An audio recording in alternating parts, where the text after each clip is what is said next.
Hello world. I thought I'd do another video tonight. And it's me in this hotel room. It is windy out there. It is very windy. And I've been trying to sit here and go to sleep. And it's not much. It's just another room in there with a little TV. And a little refrigerator. This is a fancy, cheap hotel room. This motel is from like the 40s. I got my medication there and some trash, but you know, when you're homeless, this right now is kind of like the fancy homeless. I'm really am sick. 7-Eleven let me stay off. I'll go home early. Go home. Not really going home. Going to this hotel with a fake headboard. It's not even really where the bed is. But this is kind of how I was when I first became homeless. I was in the Atlanta Greyhound station when it happened. And then I did go to Wilkesboro. And then from Wilkesboro, I went to Elon University. But I didn't go to Elon right away. I stayed a few days at Alamance County at a Super 8. And I was just kind of pondering life and hopeful that Elon would be able to help. And they were not able to help. They kicked me off campus because my dad went to January 6th. And then I was out of money. And then I went to Charlotte on the Amtrak. Had to choose between Charlotte or Raleigh right away. And I picked Charlotte because my brother lived there. My brother denied me the chance to have HIV medication sit in his home. I didn't ask my brother, can I come stay with you? I said, can I have medication sit there? And he said no to that, because that is how hateful my brother really is.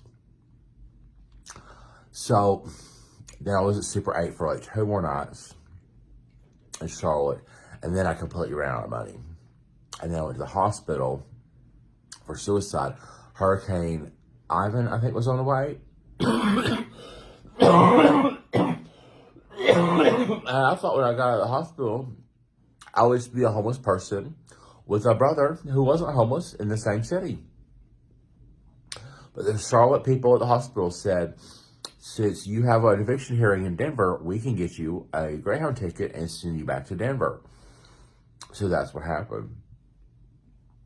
But I was kind of like where I'm at now. I was kind of like, there's times in Alamance County, and there's times in Mecklenburg County, right, for, it's kind of like the way I'm exiting homelessness, because it's very likely that I will be able to have enough money to where I won't be homeless anymore, which is so great. I'm sick. It could be COVID that takes me down. Here after being homeless for 570 some days. But being in this motel room is a lot how it was when I first started becoming homeless. And you know what else happened today? I saw somebody that came into 7-Eleven. They worked with me. They worked with me when I worked at that pizza restaurant in Denver. And didn't you used to work at Pizza Peddler? So it was amazing how, like, all these days and all this struggle, they remembered me from working there, right before I went homeless. But when you're in this motel room, and this wind has been kicking up, it's been like this all day long in Denver. But, like, when you're homeless and you're by yourself, being by yourself while you're homeless is kind of nice, but it is also lonely. I would much rather be here than be at the homeless shelter or any. I like the autonomy. I like being in this motel room and nobody can tell me what to do or what time to get out, or, you know, I have my rights. But it is like that wind blows and kicks you up and you're like, you ain't home. And there ain't a family I have that cares about me. There's not a single person in my family I can think of that cares about me at all. Period. And that's not unique to homeless people. Every homeless person I ever met, they all have somebody like my dad somebody's doing something fucked up. My dad's sleeping with a 7-year-old. Everybody who's homeless this long, like me. I mean, there's probably there's probably homeless people that are like crackheads. His family does love them, and they're like, oh, we miss old, Uncle Joe. We wish he wasn't a crackhead. I don't hang out with those kind of homeless people. I've only hung out with homeless people that are like me, and they've always got somebody like my dad doing something real stupid, and then they have people like my brother and my mother, people who just like are not able to love them because they either never learn how, or they just hate themselves or something like that. I'm gonna try to take a bath here pretty soon because I love my baths, but I mean, this is kind of like the Ritz-Carlton for me. This is as good as it's gonna get until I'm not homeless anymore. I just wanted you to see this motel room's from like the 40s. There ain't nothing really special about this room. Or nothing like that. It's on the first floor. I like that. But when that wind kicks up, then you're just like, oh yeah, I'm still completely on my own. So, so I'm sick in a motel room.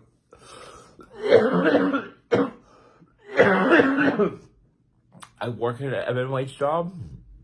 It has taken me 578 days to get here.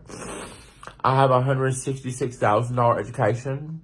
I went #1 in the country for disseminating information. My first postgraduate job that I was let go of, I was laid off by a New York University professor after surviving sexual harassment.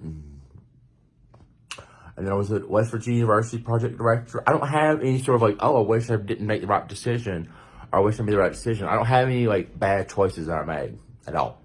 None of that actually really happened. I mean, have I made bad choices in life? Yeah. But I don't think I've ever made a bad choice that led me down a path of homelessness. It was because the family collapsed because my father was sleeping with a 7-year-old boy. It was nothing I did. And when the world starts to realize that and understand that, and it comes out, and my father's prosecuted,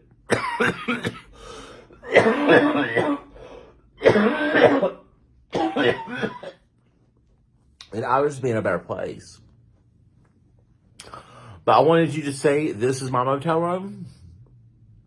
I don't feel good. As you can tell, I'm really sick. But it's just me. And then I go back to that memory struck room. I have this motel room for until April 21st, what they told me. I'm a little skeptical of that because I'm like, how'd you get that whole extra week in there? I think it might be till April 16th. Did I make my motel room? Maybe I'll do a video with the living room at some point. I got it for a while. But here I am. And this is kind of like fancy homeless. This is like as fancy as you can be and still be homeless, but like pretty alone on them. Pretty isolated. And that's just what I wanted you to say. It's just kind of like, this is how I'm spending my time right now. There's nothing I can be doing to defeat homelessness any faster, and I'm sick, and I have a job. And this is where you're at when you're at that level. This is where you're at.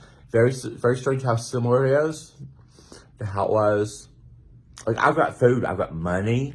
I could go down to the grocery store. Not the grocery store, that would be a haul.